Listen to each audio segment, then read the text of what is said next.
Blessings, rays of love, loved ones, beloved. Welcome in to Attuned Tuesdays, Grounded, facilitated by me, Soulliaa.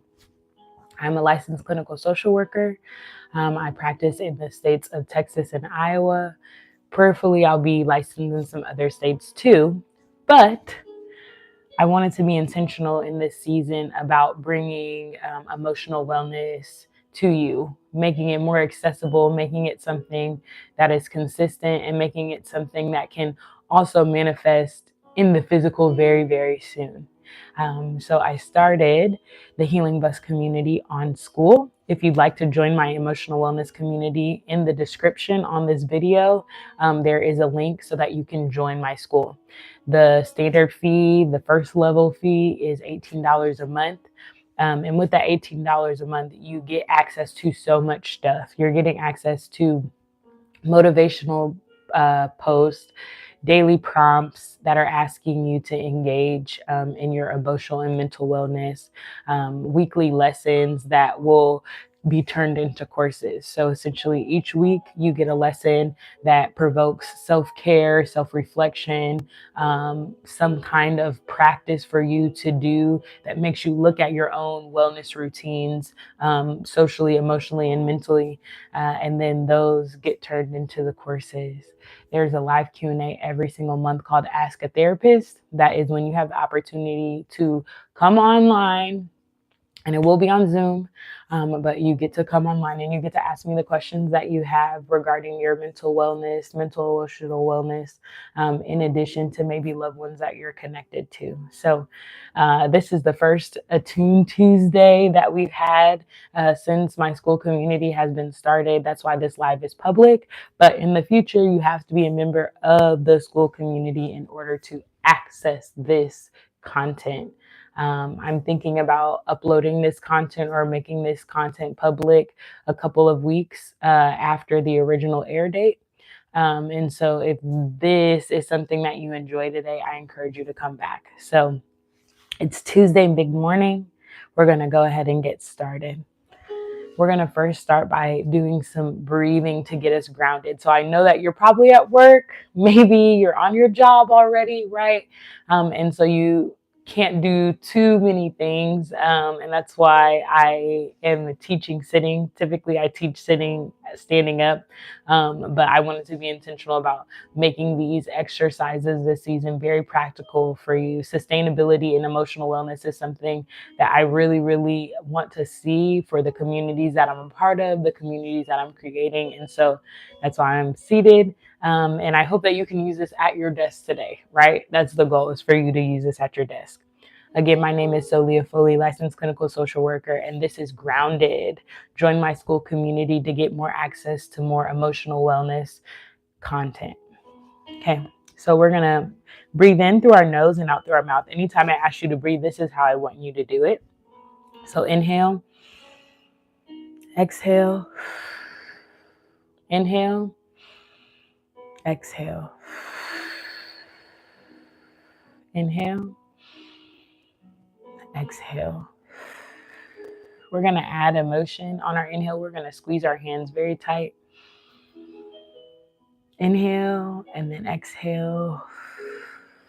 Slowly release your hands on your exhale. So inhale, squeeze your hands tight, make a fist. Exhale, release your hands slowly. One more time, inhale. Exhale. One more time.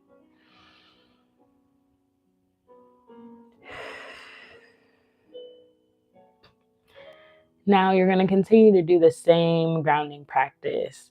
These are called bursts, right? And so I want you to think about something that frustrated you down this morning, okay? Something that really ground your gears, that made you feel like what's really going on, whether it was traffic, whether it was maybe something left undone from yesterday at work. Maybe it's a colleague or coworker that got on your nerves this early in the morning, okay? Whatever the case may be, I encourage you to think about that thing on your inhale, whatever that frustration is, whatever that thing that got you off center or got you off your square, right? Think about that thing on your inhale. Squeeze your fist as tight as you can, especially for my frustrated folks. Squeeze your fist as tight as you can. Inhale, exhale. Release that energy. Squeeze again as tight as you can. Exhale. Release that energy. Do it again.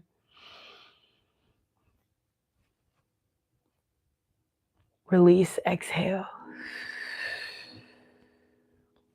One more time, as tight as you can. Squeeze those fists, squeeze those fists. Inhale, inhale, inhale, squeeze those fists. Then exhale, release them slowly.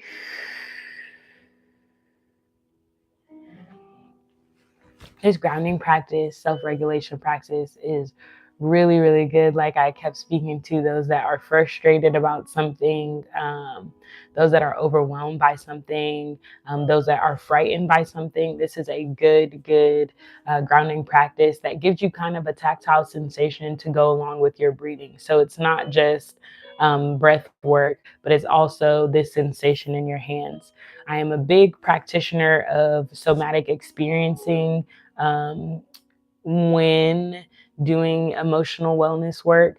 And so the tactile sensation is very, very important. A lot of my clients in private practice, and I also work in a clinic, they have a lot of trauma, a lot of abuse history, and a lot of times their disconnection from their body is very, very very wide, right? It's going over your head, it's missing them, right? The connection between mind and body is severed. And so in this season, I do believe that's true for most people. If you have trauma that you acknowledge or that you don't, getting back in community, getting back in connection with your body is so important this season. Our bodies are more aware of things than our mind is, right? Our bodies think faster sometimes than our mind does when it comes to social and emotional stimuli. And so it's really important that we bridge the gap and we unsever and reconnect our mind and body this season. So again, breathe in, squeeze those fists, exhale, release, release. Right? It's a physical sensation, a tactile sensation, somatic experiencing. Y'all, that was our breath practice this morning. And so this is the flow of Attuned Tuesday grounded segment. It will open up with just a welcome, a greeting. I gave you an introduction of who I am, and then it'll lead into whatever our grounding practice is for the day. Okay, so we got our grounding practice for the day. And so the next thing that we're going to do is tap into our reading. So I am a big proponent of reading books. Okay. I'm an analog girl and I really enjoy the flipping of the pages, the being able to highlight in the pages, the ability to write little notes and different stuff in the margin. And I really love language and I really want to give more language this season. That is one of the tenets of our emotional wellness community on school, is giving more language to our emotions. A lot of times we are not able to authentically communicate or express ourselves. And then that makes the stimuli, which I mean relationships, environments that we're in, conversation deals that we have, right? It makes us get the responses from the world that we're really not looking for. But it starts with ourselves, right? We haven't put or communicated ourselves authentically in a way that folks can respond to also in their most authentic way. And so this month, probably for longer than a month, probably for the next couple of months. Every Attuned Tuesday, I'm going to read um, a, a chapter out of The Art of Communication. My colleague gave me this book in a different season, and I'm grateful to be going back through and reading it with you all. So, again, I'll be reading the first chapter today,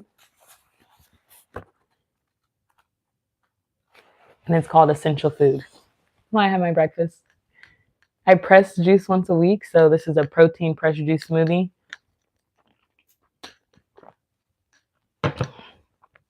And then raisin bread. Cinnamon raisin bread. I don't know if it's super healthy, but it's delicious, so I'm going to eat it. Amen. Okay. So, toast is toasting, baby. Hold on.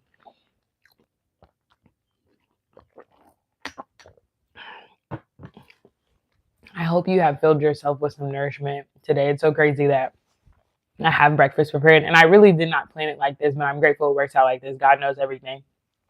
But the first chapter is called Essential Food. It's so important this season that you are eating to fuel your body. This is just a different take. There are so many foods that inform our mood and our emotional regulation. What we put in our mouths, right, really determines like how we regulate, how we engage with one another, how we have attitude or don't have attitude. So I'm not saying get on a specific diet this season. I'm not saying be ultra healthy or ultra on the other extreme unhealthy, right? Like I'm saying find foods that inform your mood. This is also psychoeducation that you get on the school community. What foods can mitigate my depression? What foods can mitigate my anxiety? What foods can give me energy or put me in a relaxed state so that I can sleep well, right? Those are the kinds of lessons that you'll be getting from me. Those are the kind of courses that will be offered on my school. Again, it's $18 a month right now. That price will be going up because the content that is being made, the information that is being taught, the price tag real low, baby. I'm just telling you that. These degrees I have would say $18, ain't it? But it's all about accessibility this season, right? Your first 7 days are free. Join my school. Back to the book. Okay. So, The Art of Communication, chapter 1 is Essential Food. Nothing can survive without food. Everything we consume acts either to heal us or to poison us. We tend to think of nourishment only as what we take in through our mouths, but we consume with our eyes, our ears, our noses, our tongues, and our bodies. The conversation going on around us and those we participate in are also food. Are we consuming and creating the kind of food that is healthy for us and helps us grow? When we say something that nourishes us and uplifts us, the people around us, we are feeding love and compassion. When we speak and act in a way that causes tension and anger, we are nourishing violence and suffering. We often ingest toxic communication from those around us and from what we watch and read. Are we ingesting things that grow our understanding and compassion? If so, that's good food. But often we ingest communication that makes us feel bad or insecure about ourselves or judgmental and superior to others. We can think about our communication in terms of nourishment and consumption. The internet is an item of consumption. Let's talk about it. Get into it. The internet is an item of consumption, full of nutrients that are both healing and toxic. It's so easy to ingest a lot in just a few minutes online. This doesn't mean you shouldn't use the internet, but you should be conscious of what you are reading and watching. When you work with your computer for 3 or 4 hours, you are totally lost. It's like eating French fries. You shouldn't eat French fries all day, and you shouldn't be on the computer all day. A few French fries, a few hours are probably all most of us need. What you read and write can help you heal.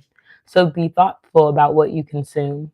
When you write an email or a letter that is full of understanding and compassion, you are nourishing yourself during the time you write the letter. Even if it's just a short note, everything you're writing can nourish you and the person to whom you are writing.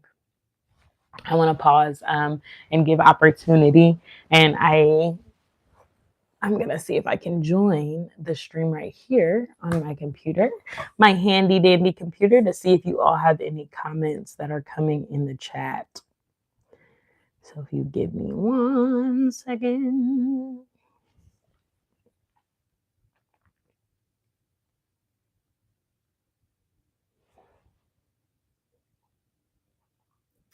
Perfect.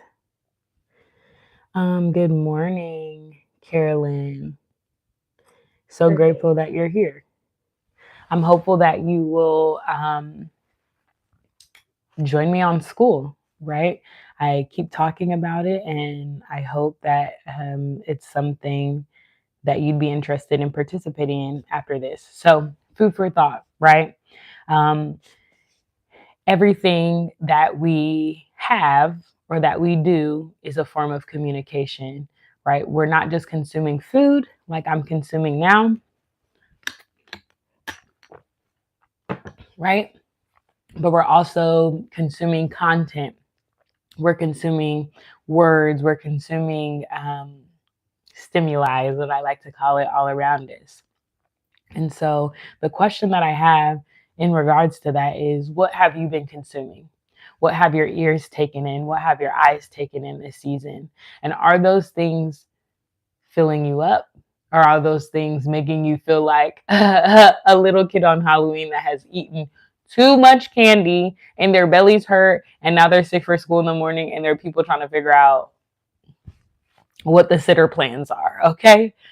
What is it doing for you? Is it filling you up, nourishing you, or is what you're consuming ultimately killing you, right? Whether that's a social, proverbial, emotional, or like actual death, right? What are you consuming? What is that doing to you? And I'm so grateful we brought up the internet. I know we're on the internet right now. This would not be possible. The access to wellness would not be possible without the internet. So it is good, right? It can be fulfilling. It can be nourishing. But are we engaging with that platform in a way that nourishes us? Or are we allowing it to feed our insecurity, feed our bad habits, feed these things that we don't want to grow in this new season? Food for thought. Answer that question. If you're just joining live, I'd love to see in the comments. I'm looking at the comments now. Okay, so consuming with mindfulness. How can you tell what communication is healthy and what is toxic? The energy of mindfulness is a necessary ingredient in healthy communication. Mindfulness requires letting go of judgment, returning to an awareness of breath and body, and bringing your full attention to what is in you and around you. This helps you notice whether the thought you just produced is healthy or unhealthy, compassionate or unkind. Conversation is a source of nourishment. We get lonely and want to talk with someone, but when you have a conversation with another person, what that person says may be full of toxins like hate, anger, and frustration. When you listen to what others say, you're consuming those toxins. You're bringing toxins into your consciousness and your body. That's why mindfulness of speaking and mindfulness of listening are very important. Toxic conversations can be difficult to avoid, especially at work. If you're at work, baby, this is for you. If it is going on around you, be aware. You need to have enough mindful awareness not to absorb these kinds of sufferings.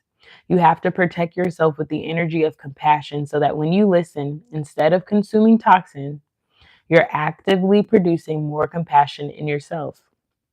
When you listen in this way, compassion protects you and the other person suffers less. You absorb the thoughts, speech, and actions you produce, and those contained in the communications of those around you. That is a form of consumption. So, when you read something, when you listen to someone, you should be careful not to allow the toxins to ruin your health and bring suffering to you and to to the other person or group of people. To illustrate this truth, the Buddha used the graphic image of a cow that has a skin disease. The cow is attacked by all kinds of insects, microorganisms coming from the soil, coming from the trees, coming from the water, without skin. A cow can't protect herself. Mindfulness is our skin. Without mindfulness, we may take in things that are toxic to our body and mind. And even when you simply drive your car through the city, you consume. The advertisements hit your eyes and you're forced to consume them. You hear sounds. You may even say things that are the products of too much toxic consumption. We have to protect ourselves with mindful consumption. Mindful communication is part of this. We can communicate in such a way to solidify the peace and the compassion in ourselves and bring joys to others. I am reading The Art of Communication by Nat Han.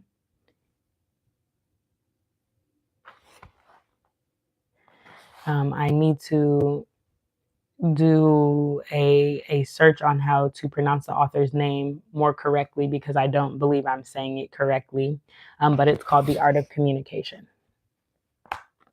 Welcome in, Katie.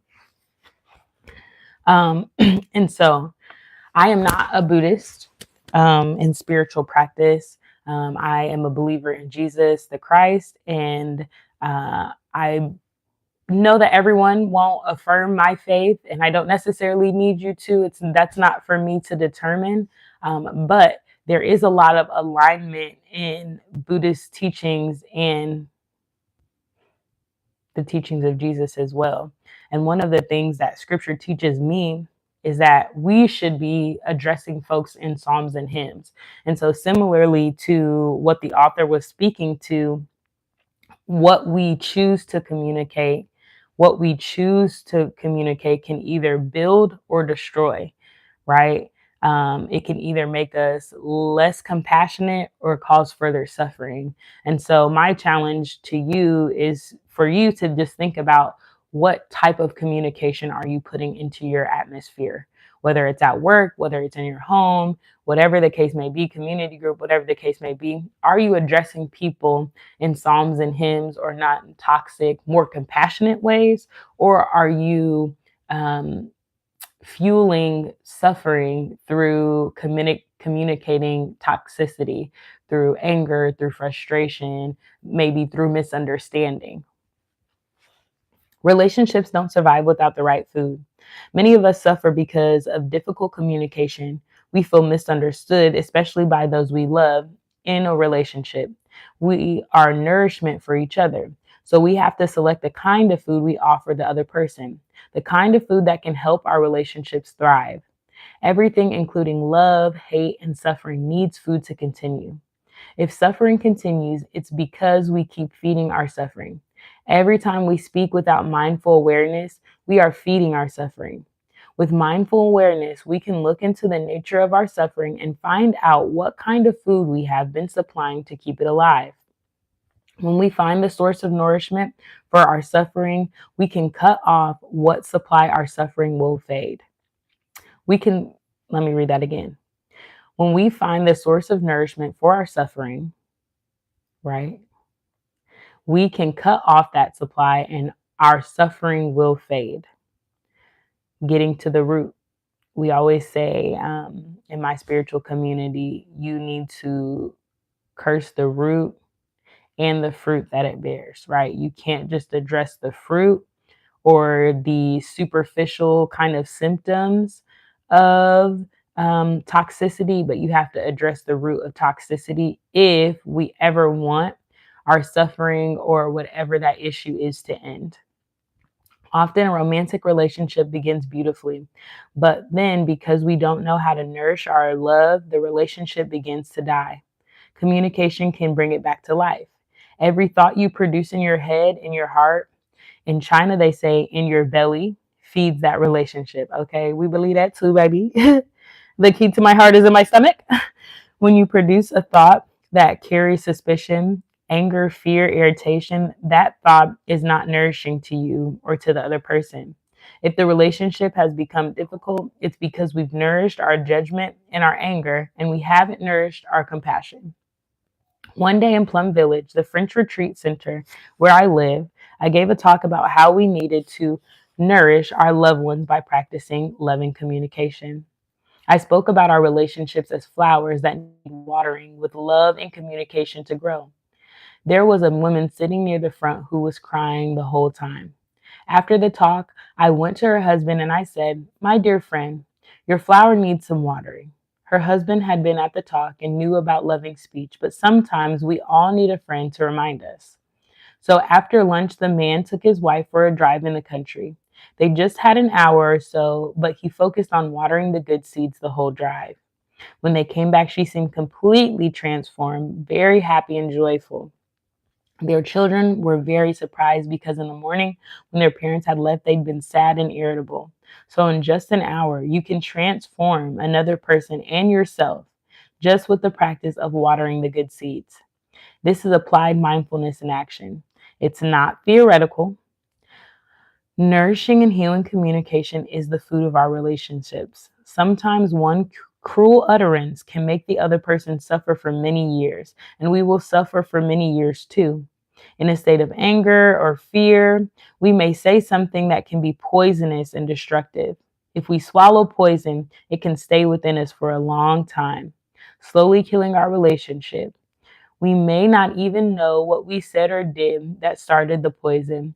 The relationship, but we have the antidote: mindful compassion and loving communication. Love, respect, and friendship all need food to survive. With mindfulness, we can produce thoughts, speech, actions that will feed our relationships and help them grow and thrive. Y'all, that was the end of chapter 1 of Essential Food, The Art of Communication. I also really like this book because it is not a hard read at all, and it's super insightful. So, again, this chapter, for those that are just joining, welcome the dancer and singer. What is the book? This book is The Art of Communicating. I don't know how to say the author's name so much. Um,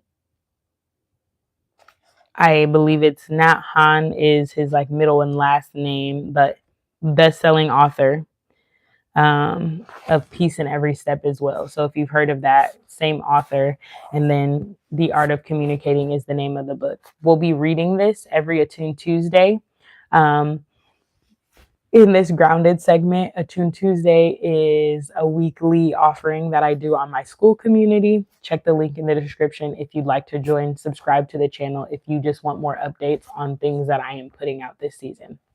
But the overarching themes of the first chapter, Essential Food, is about consumption and not thinking of food that we need as just the physical, tangible food, right? I have my breakfast here this morning, but thinking about food as anything that can be consumed, not just consumed by our mouths, but consumed by our eyes, consumed by our bodies, right? Consumed by our minds. And so, what does it look like for us to be mindful of our consumption, specifically around communication? Are we having conversations that are more toxic and we're also responding in toxicity, right? That's food that is not fueling anything but, like the author said, our suffering, right? Versus if we're having loving speech or loving communication, speaking to our inner circle, our outer circle in psalms and hymns, right? And that positive, loving communication, and that compassionate communication, being gracious and understanding, then we are fueling, that is food that is fueling our compassionate version of ourselves, right? I really enjoyed the story at the end, especially the piece when he was talking about sometimes we just need a friend to remind us to switch back into our loving speech or switch back into our loving communication. In this season, it's so important to have folks around you that are going to hold you accountable to the standards that you have set for yourself. So if you no longer want to communicate with folks in toxic ways, it is important that you have loved ones around you that are going to be like, hey, You're talking a little toxic. You're talking a little crazy to me. I want to hear your compassionate speech. I want to hear your loving speech, right? Holding me accountable in those ways. And those friends are not doing that back to you, right? They're not arguing with you, picking fights with you, communicating with you out of frustration or anger. They're choosing compassion or speaking to you in psalms and hymns as well. So in this season, my biggest urge around this and in closing of this is to be mindful of what you're consuming in all things on the internet, in your relationships, with the conversations that you have, what you're watching, what you're scrolling and seeing, right? Whatever the case may be, you need to be mindful of your consumption this season, and really spend some time reflecting and becoming more aware of how it's impacting your overall mood and your overall wellness, your overall emotional wellness and relational wellness this season, right? um, and really, really have some folks in your life that are holding you accountable to the standards that you have set for yourself. It is hard to do things isolated. We are creatures of community. And so, that being said, as a creature of community, you need folks in your community that are real reflections of the things that you desire to get out of this life and to get out of this season. Thank you so much. I appreciate it. Baby, I'm out here trying to shine my little light. That's it. That's all I'm trying to do. My goal is to make emotional wellness just more accessible to folks. I'm a licensed clinical social worker. I'm a therapist in private practice.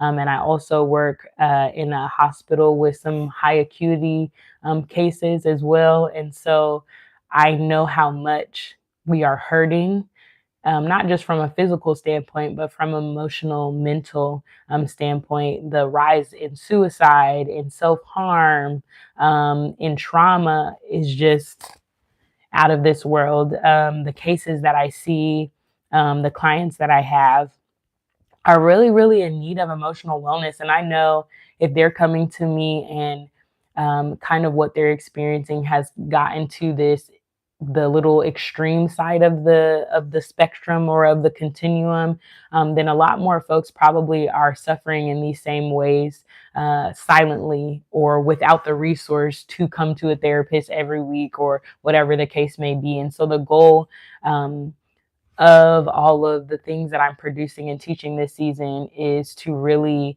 make emotional wellness more accessible. I have a school community. The link is in the description of this video.